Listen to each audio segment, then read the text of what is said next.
Hello সুন্দর মানুষজন, তো কি অবস্থা সবার? আবারও চলে এলাম আরেকটি নতুন ভিডিও নিয়ে। আর আজকের ভিডিওটিতে আমি শেয়ার করব আমার সুন্দর একটি বিকেলবেলা। হঠাৎ করে ফ্রেন্ডরা মেসেজ করলো, চল আজকে বাইরে খেতে যাই। অনেকদিন ধরে হলের ডাইনিং এর খাবার খেয়ে আর ভালো লাগছিল না, তাই আমিও সাথে সাথে এক পায়ে খাড়া হয়ে গেলাম। হোটেল ত্রিশালে গিয়ে আমরা অর্ডার করলাম গরুর ভুনা, মাছ ভর্তা আর ডাল। সব খাবারই খেতে অসাধারণ ছিল। এই তো খাওয়া শেষ করে এখন আবার আমরা যাব চা খেতে, তাও আবার চিকনা মনোহরে।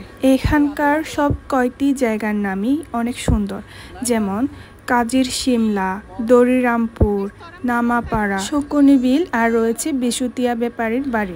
এই সবগুলি জায়গার সাথে আমাদের জাতীয় কবি কাজী নজরুল ইসলামের স্মৃতি বিজড়িত রয়েছে।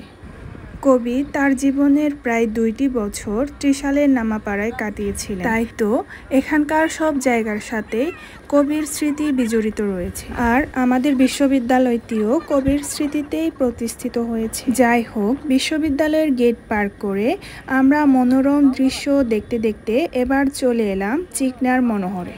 রিক্সা থেকে নামতেই দেখি এক মামা অনেকগুলো তাল নিয়ে বসে আছেন।